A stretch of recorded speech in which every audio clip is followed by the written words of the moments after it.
para aportar.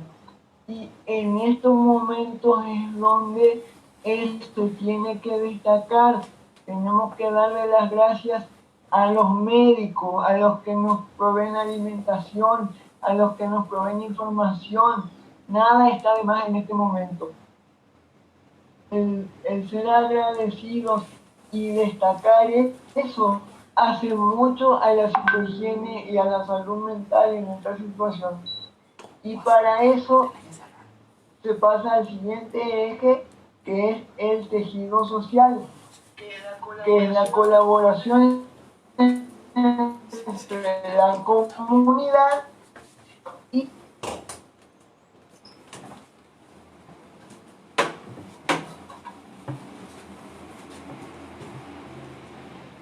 ahí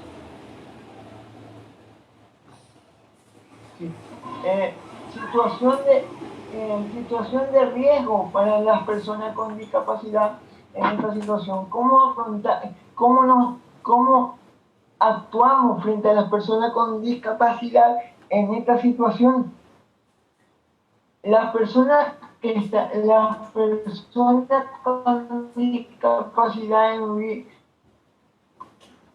en riesgo pueden estar por situaciones de vulnerabilidad de sus derechos, movilidad reducida, como ya decíamos, sí o sí hay personas para poder realizar y muchas veces no pueden los humos sanitarios.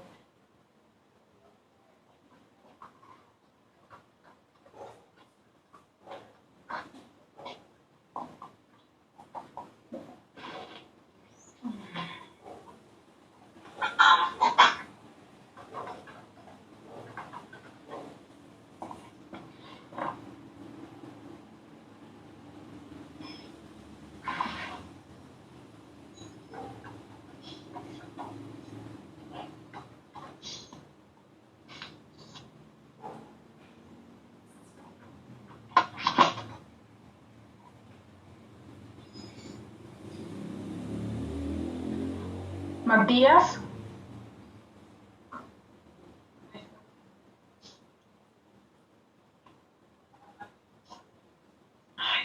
Quay qua bữa em qua là nhà của em. Pero pues la semana para.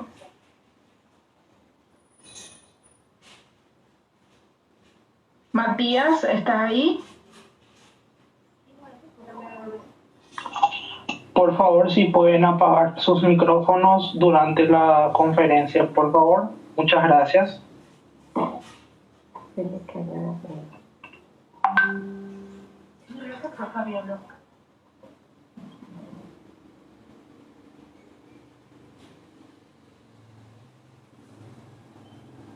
Matías, te perdimos. ¿Volviste? Ahí se conectó, marcó otra vez. Ahora recién se está conectando. Bueno. Salió en 2 cuentas está ahí. Sí. Y ahora. Hola Matías. Hola. Sí.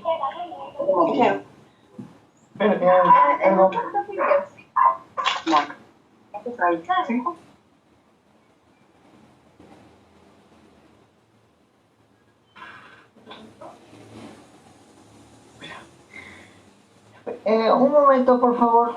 Ok, ya te tenemos de vuelta.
Matías, te puedes volver a conectar y yo te paso tus diapositivas.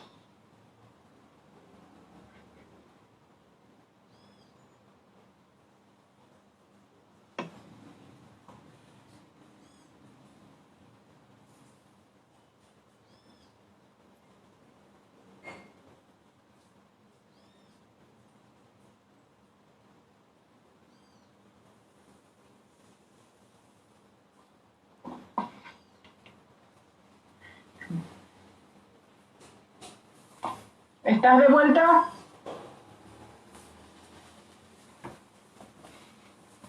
Sí, acá estoy. Ok, Matías, te paso yo tu diapositiva, ¿está bien? Ok, ¿Dónde ok. te quedaste? Aquí te quedaste. Sí, perfecto. Te escuchamos.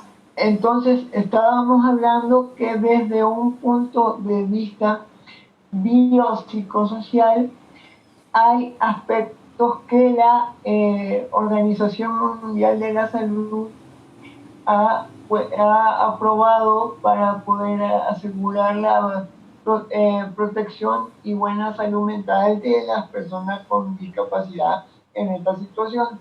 Siguiente, por favor.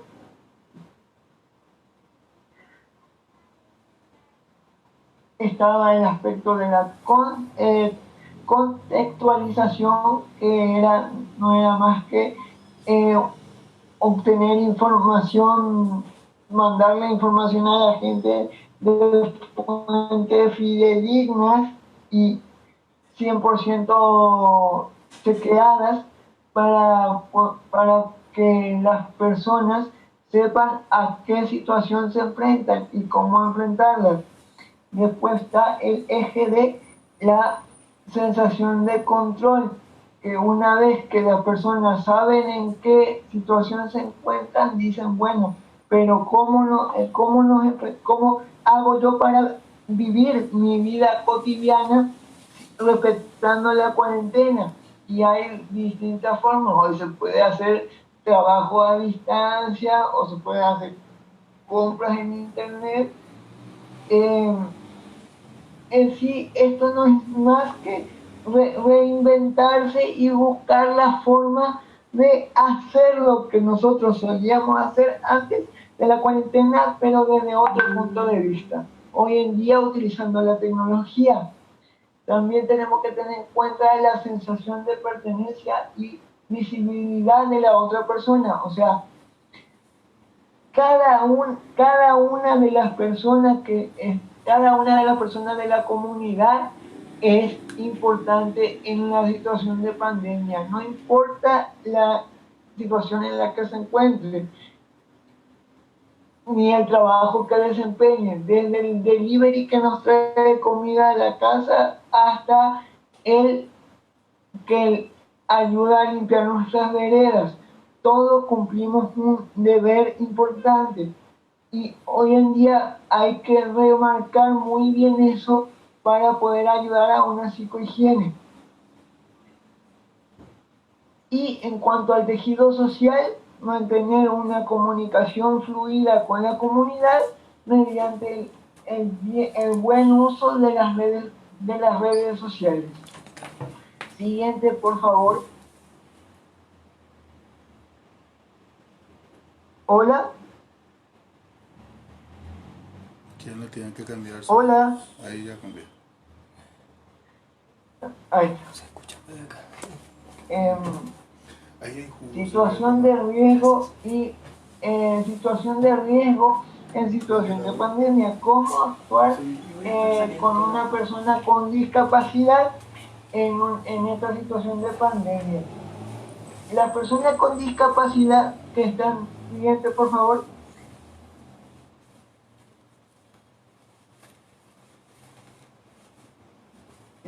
Las personas con discapacidad que están en situación de riesgo pueden estarlo por situación de vulnerabilidad de sus derechos, por falta de por movilidad reducida, ya que muchas personas lamentablemente no cuentan con la asistencia de terceros para poder movilizarse, entonces eso es un agravante. Poco acceso a la tecnología, ya sea por que no tienen recursos económicos o por factores también de la edad o porque les cuesta familiarizarse.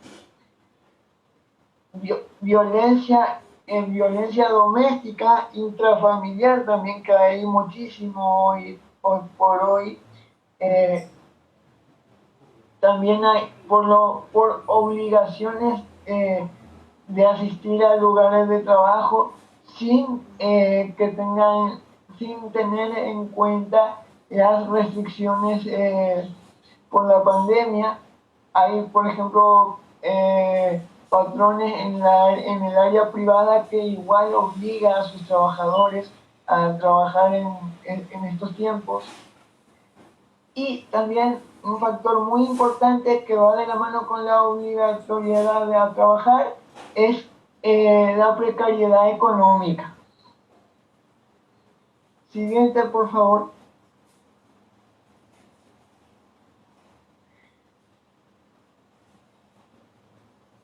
Ahora, ¿cuáles son las formas en las que la información puede llegar bien a la persona con discapacidad y a la población en general? ¿Por qué no? Se le puede agregar subtítulos, el uso del lenguaje de señas, formato adecuado para las personas con discapacidad intelectual, a través de dibujos o símbolos, y para las personas que son ciegas, por ejemplo, se pueden utilizar formatos electrónicos de voz como el Loquendo o grabaciones de audiolibros o algún tipo de forma de audio para que le puedan llegar bien la información.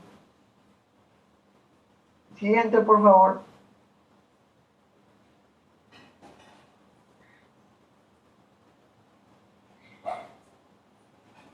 Ahora, la contención psicológica en una persona que está en crisis, ¿qué es lo que tenemos que hacer? Primero que nada es permitir que la persona exprese el 100% de todo lo que le pasa en estos momentos. Evitar confrontar sus ideas, no chocar ni interrumpir en su discurso en el momento que esta persona lo está haciendo, porque puede haber un quiebre terapéutico importante. Podemos evitar que nos digan algún dato importante para nosotros como terapeutas. Y al momento de brindar información, una vez que ya se haya explayado todo, al momento de brindar información, solamente y por favor, con esto tenemos cuidado, brindar información no oficial. Y el siguiente paso es tener empatía con el usuario, hacerle ver que nosotros estamos entendiendo por lo que está pasando, conversar un poco con él sobre esa situación y hacerle ver que situaciones como angustia, enojo, estrés, tristeza son reacciones absolutamente sanas y esperables ante este contexto. Siguiente, por favor.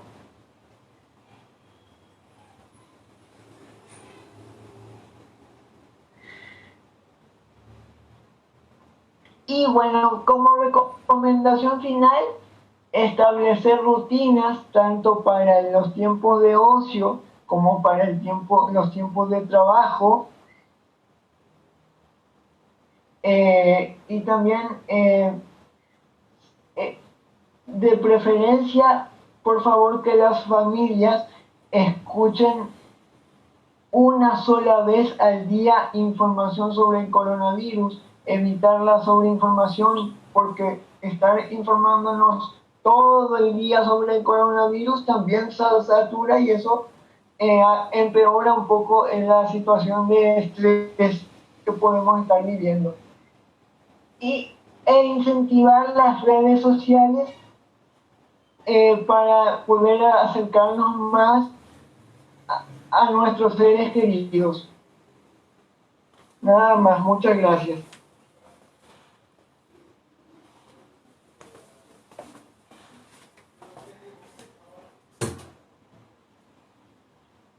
Profesora Beatriz, las preguntas. Si hay preguntas para Matías.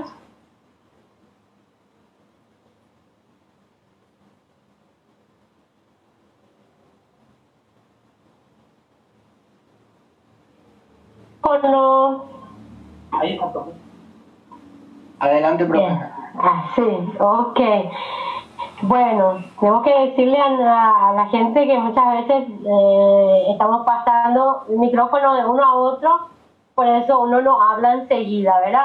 Bueno, acá tengo preguntas que la gente está realizando. Dice, ¿qué medidas o procedimientos serían los adecuados si vemos que una persona con discapacidad no está recibiendo la contención psicológica adecuada, según las que mencionó?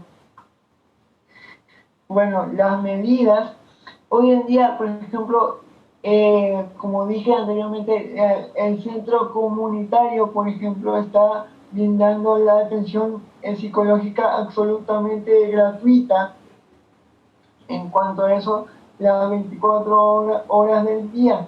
Y también en caso de algún caso de violencia o de que no se estén cumpliendo las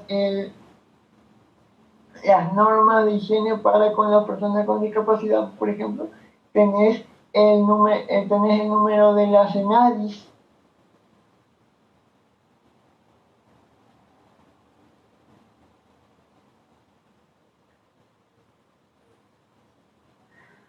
No te escucho, Betty.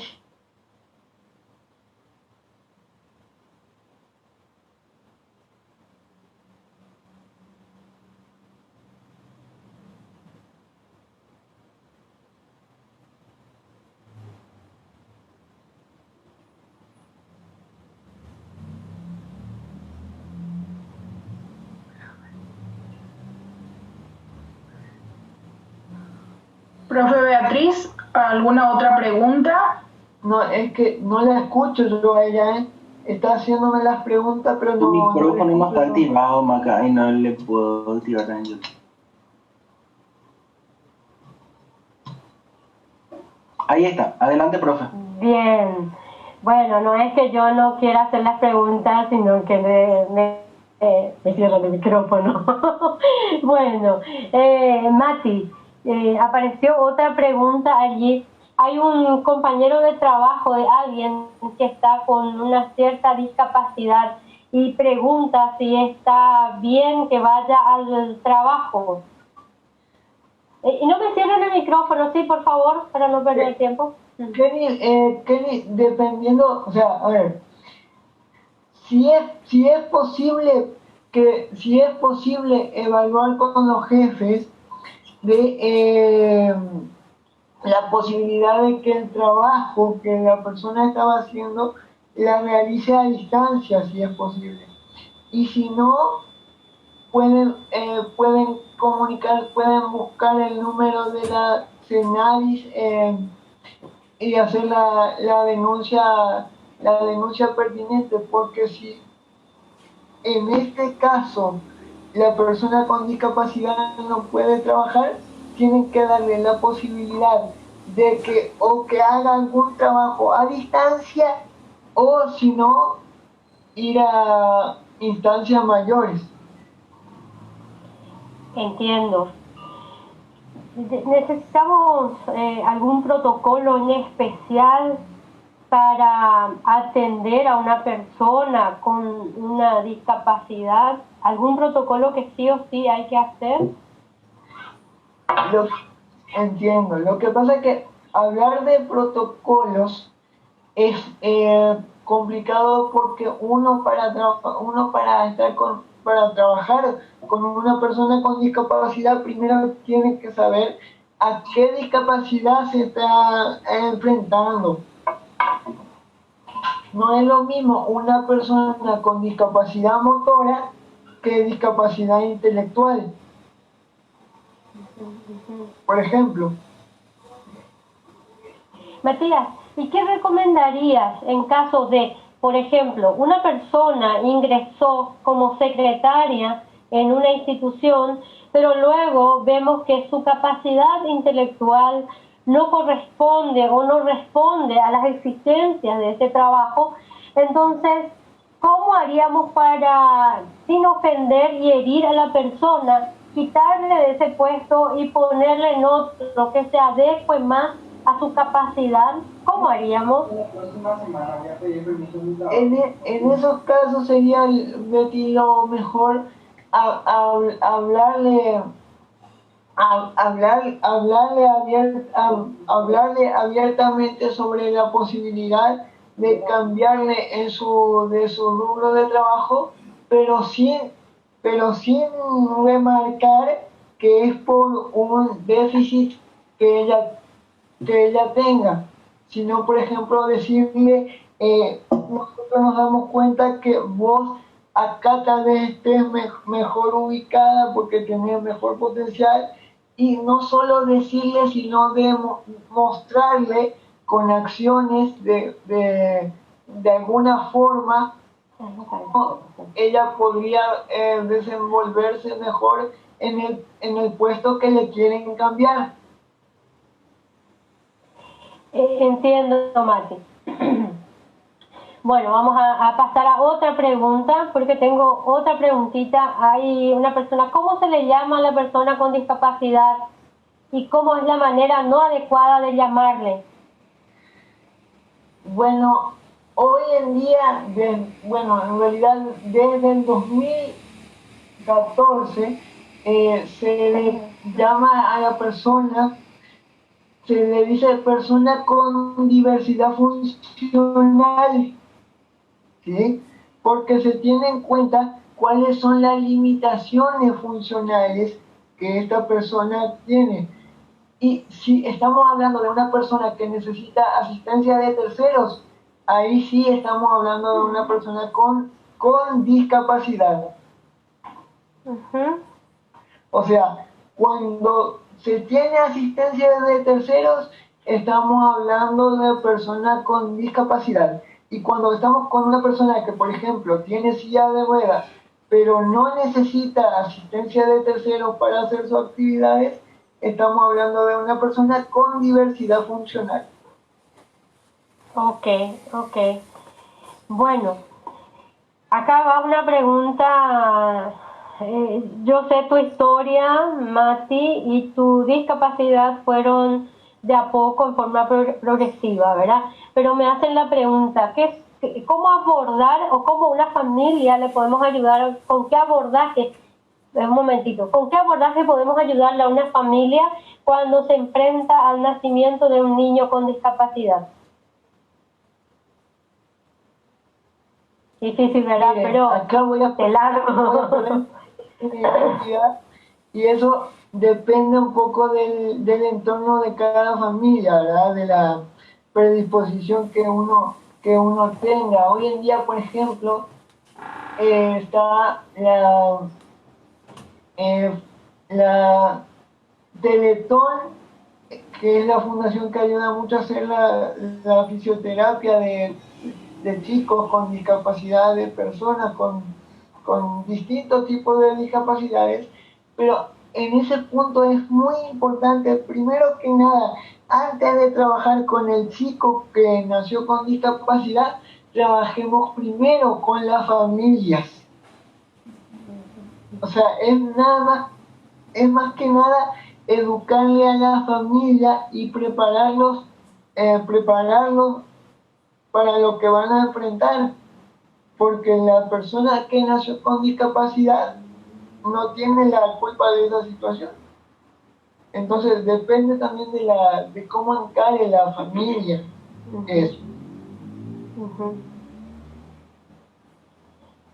Y lo que me preguntan es, ¿y cómo le ayudamos a la familia a que pueda aceptar aquello?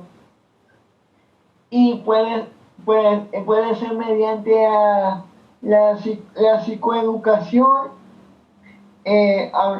hablándole un poco sobre psicología del excepcional, o mismo también los vecinos pueden brindar ideas y formas de, por ejemplo, trabajar con los bebés que tienen problemas para mover las manitos, así cuando nacen, por ejemplo, hay ejercicios de prensión que se puede trabajar, el adulto puede poner las manos y hacer con el bebé, por ejemplo, ejercicios de prensión y ese tipo de cosas. Perfecto. No sé Sabes que llegan muchas preguntas, Mati, así que un poquito de paciencia, por favor, porque me voy apuntando. Tengo un celular en la mano y tengo otros dos, uno a cada lado, ¿verdad? Tengo gente que me está ayudando.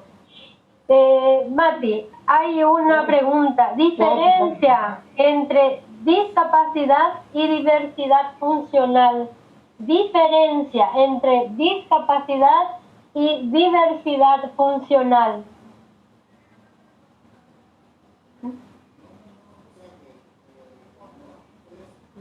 La discapacidad se puede entender como el nivel de asistencia que la persona necesita de terceros. En la diversidad funcional no necesita asistencia de terceros. Esa es la diferencia. Porque de última diversidad funcional tenemos todos. No es lo mismo mi forma de trabajar que la tuya.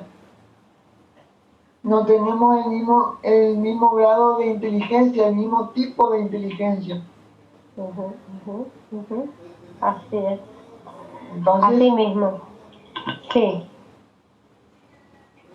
Es esa más que nada la diferencia entre diversidad funcional y persona con discapacidad.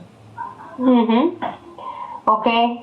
Decía el licenciado César Martínez que todos somos discapacitados desde el momento que necesitamos algo, y yo soy una discapacitada visual porque si no tengo estos anteojos yo no voy a leer las letritas.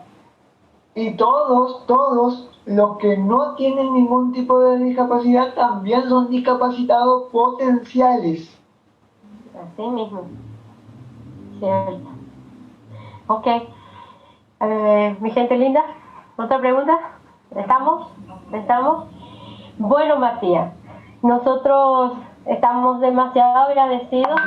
Acá me hablan, un ratito Mati, vamos a leer un poquito, dice, cómo ayudan los animales u objetos a los discapacitados. Por ejemplo, mi tío tiene síndrome de Down y a él le calma la música y cómo eso le influye, qué es lo que hace que se calme. ¿Cuál es el efecto? Vos sabés que curiosamente, ya que me daba la pregunta que tiene que ver con animales, hace poco estaba viendo un video de un chico en Estados Unidos que tiene un grado de autismo y el perro que él tiene está entrenado para evitar, el perro evita que él se golpee. El perro evita que él entre en crisis. Y la musicoterapia, por ejemplo, según la licenciada Teresa Martí, que es una psicooncóloga muy importante, dice que la musicoterapia ayuda muchísimo a la relajación y los ejercicios de respiración tipo yoga o neofitness también en este sentido.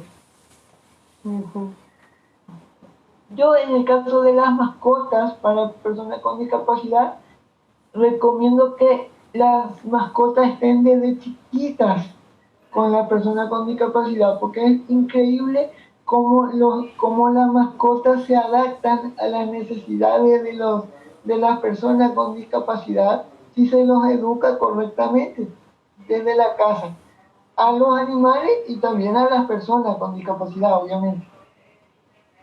Entiendo. Matías, una última pregunta. Sí.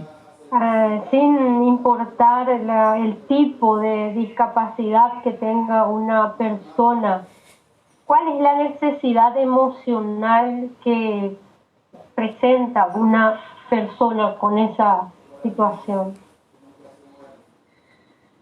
Y bueno, la necesidad emocional es muy variada, Betty, porque como sabemos, cada persona es un mundo y los valores que tiene la persona en cuanto para las emociones son totalmente diferentes. Hay personas que le tienen más apego a la familia, otras personas que le pueden tener más apego en algún punto de su vida a las parejas, por ejemplo.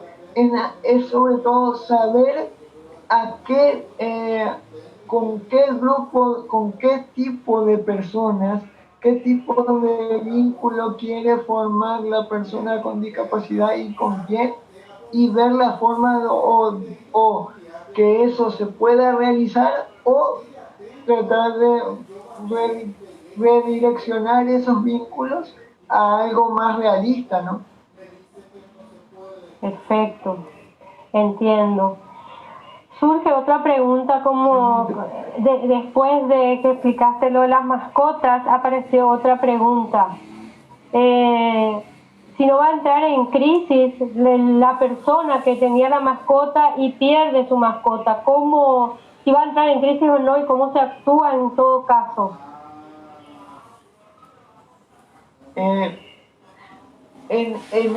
esos casos, si la mascota, por ejemplo, está muy viejita y es, por ejemplo, de fallecimiento natural, irle preparando ya desde antes que ocurra el suceso, irle preparando a la persona con discapacidad. ¿Y no sería bueno ya empezar a entrenar otro para que, porque hablaste de adoptar un cachorrito enseguida, vamos a decir, e ir entrenando ya los dos? Claro, eso también. Tratar de lograr una sustitución, perdonando la palabra si suena feo, pero de una mascota a otra. Exacto. Sí, porque ellos... Para que el periodo sea menos doloroso. Exacto. Entiendo. Ojo, no digo que no va a ser doloroso, pero con una sustitución se puede ir amenguando eso. Exacto. Perfecto. Bueno, Mati, yo quedo solamente en poder decirte lo que muchos están escribiendo en el chat. Excelente, súper bien, aportaste mucho. Solamente te puedo decir, la gente está muy conforme con lo que presentaste y sé que hay mucho todavía por exponer sobre ese tema porque no estamos muy educados, entrenados en esa parte. Por eso muchas veces cuando vemos a alguien con cierta discapacidad, miramos a otro lado o decimos que esa persona es mala. Yo quiero agradecerte, Matías, por haber aceptado esta invitación y decirte, para mí siempre sos una persona súper campeona porque no te quedaste en la silla, sino que te transportaste a muchas lecturas, muchos autores, a muchas personas. Por eso conoces mucho y hablas muy bien, podés expresar eso que conoces, no te quedás también con ello. Para mí sos un buen profesional y te deseo que sigas teniendo mucho éxito ayudando a las personas que llegan principalmente al centro comunitario. Muchas gracias por lo que haces y ahora te agradezco de veras por este tiempo.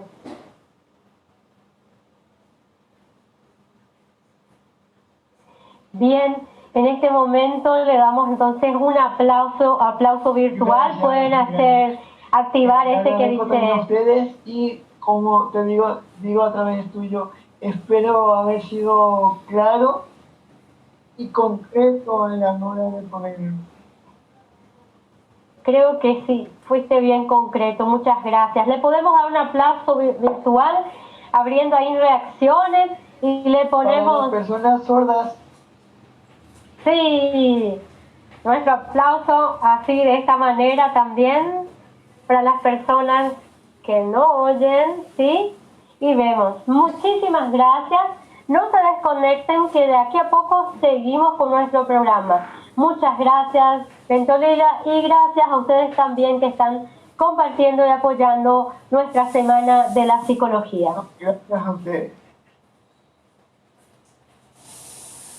Muchas gracias. Así despedimos al licenciado Matías Ventolila, quien hoy estuvo compartiendo con nosotros sus conocimientos desde lo científico, desde lo experiencial. Muchas gracias, Matías.